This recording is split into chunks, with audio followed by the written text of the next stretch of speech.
शोभा की दो बहू थी, जिनमें से बड़ी बहू गोरी और छोटी बहू काली थी और गरीब घर की थी। लेकिन शोभा की बड़ी बहू अमीर घराने की थी। बड़ी बहू की अपनी अमीरी और खूबसूरती की घमंड बहुत था। शोभा की बड़ी बहू अब गर्भवती थी, इसलिए शोभा उसकी बहुत सेवा करती थी। एक दिन बड़ी बहू ने बुलाया कि माँ जी, मुझे जोर से भूख लगी है, क्योंकि मेरे पेट में जो बच्चा है उसे हर थोड़ी देर में भूख लगती है।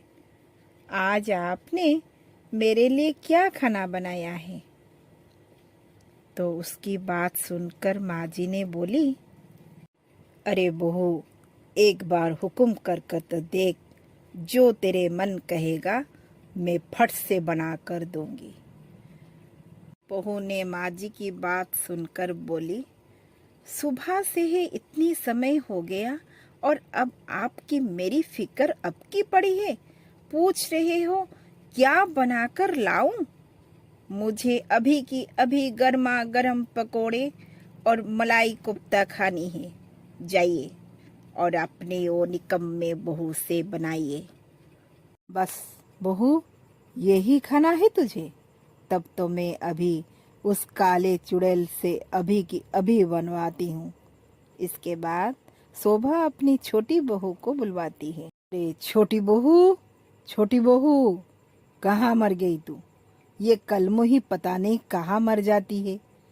अरे तुझे मेरी आवाज सुनाई नहीं देती है? अरे वो कलमो ही कहाँ मर गई? तेरी जेठानी भूखी है और ऊपर से गर्भवती है। तुझे पता नहीं इस समय भूखा रहना ठीक नहीं है? हाँ, अरे सुन, खाने में पकोड़े और कोफ्ते बनाने हैं, अब जा। ये सुनते ही छोटी बहू फौरन जाती है। रसोई में जाकर खाना बनाना शुरू कर देती है और खाने बनाते बनाते उसे खांसी आने लगती है। हे भगवान, कितनी ज्यादा खांसी हो रही है मुझे। आज पतिदेव घर आ जाए तो उनको दवाई लाने के लिए कहूंगी। उसके बाद छोटी बहू खाना बनाकर अपनी जेठानी जी के पास लेकर जाती है और बोलती है, ये लो दीदी, खाना खा लो।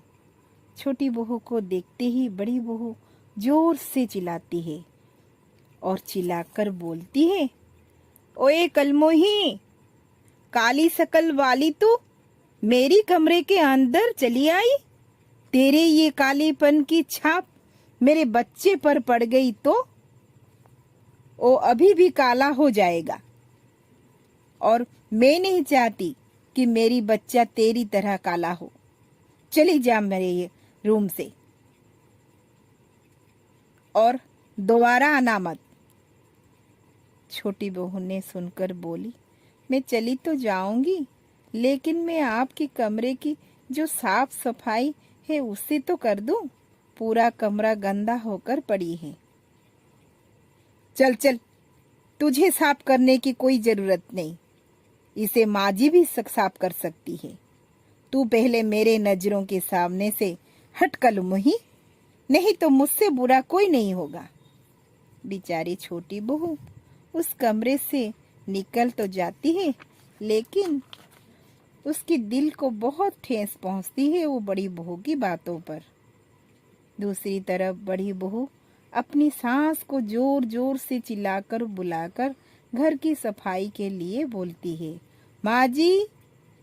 क्या हुआ बड़ी बहू, इतनी जोर से क्यों चिल्ला रही है? माँ जी, तुम्हें कितनी बार कहा है उस कलमुही को मेरे सामने आने देना मत, और आपने उसके हाथ से खाना भेजा। क्या आप खुद लाकर नहीं आ सकती थी? अच्छा ठीक है बहू, आज से वो तुम्हारे लिए खाना नहीं आएगी, बल्कि मैं ही तेरे लिए खाना ले आऊंगी। अब तो खुश है तू? हाँ माँ जी, अब मैं खुश हूँ। उसके बाद बड़ी बहू खाना खाती है और शोभा कमरे सफाई पर लग पड़ती है। ऐसे ही शोभा अपने दोनों बहू में अंतर करके एक को लाड प्यार और दूसरे को नौकरानी तरह देखती थी। एक दिन छोटी बहू सबके लिए खाना बनाते समय उसकी तबीयत अचानक खराब होने लगती है और उस समय उसके पति आने लगता है और उसे देखकर घबराते हुए पूछता है, तुम्हारी तबीयत खराब है, ऊपर से तुम यहाँ रसोई में क्या कर रहे हो? चलो मैं तुम्हें डॉक्टर के पास लेके जाऊंगा। बड़ी बहू बोलती है, माँ जी मैं अब इसके साथ नहीं रहूंगी, नहीं तो मैं और मेरा बच्चा बीमार हो जाएगा। अरे बहू ऐसी बातें क्यों कर रही है तू? ये तू घर से क्यों जाएगी? घर से जाएगी तो ये कल मोहित चुड़ैल इसको बीमार हुई है और ये इस घर में रहने की लायक नहीं। सब सुनते उसके पति ने बोला, अरे ये सब क्या बकवास कर रहे हो? मेरी पत्नी की तबीयत खराब है और ऊपर से ऐसी बातें बोल रहे हो? उसकी माँ बोलती है, इसे छोड़ दे, मैं तुझे और बड़े अमीर घराने की लड़की ढूंढकर शादी करवा दूंगी। माँ के बात सुनकर बेटा भड़क जाता है और माँ से बोलता है, बहुत हो गया, ये बकवास मुझे नहीं सुनना है। इस घर में मेरा हिस्सा मुझे दे दो ताकि मैं अपनी पत्नी के साथ अलग रह लूँगा, जिससे मेरी पत्नी के ऊपर कोई उंगली नहीं उठाएगा। फिर उसके बाद बंटवारा हो जाता है, जिससे घर के बीच एक दीवार खड़ा हो जाता है। एक तरफ शोभा की बड़ी बहू और दूसरी तरफ छोटी बहू उसके पति। बात शोभा अपनी बड़ी बहू के साथ रहती है जरूर, लेकिन घर का सब कामकाज करने लग पड़ती है। अरे माँ जी खड़े खड़े मेरे मुंह क्या देख रहे हो? मेरे पैरों में बहुत दर्द हो रहा है, जरा पैर दबा दो ना। शोभा ना चाहते हुए भी उसे अपनी बड़ी बहू का पैर दबाना पड़ता है। इसी तरह बड़ी बहू शोभा का जीना हराम कर देती है और बेचारी शोभा बीमार पड़ जाती है। फिर बड़ी बहू सारे काम करने पड़ते हैं। उसकी गर्भवती से शेष मास के कारण वो काम करते करते थक जाता है। फिर उसके बाद उसकी पेन शुरू हो जाती है। वो जोर जोर से चिल्लाने लगती है।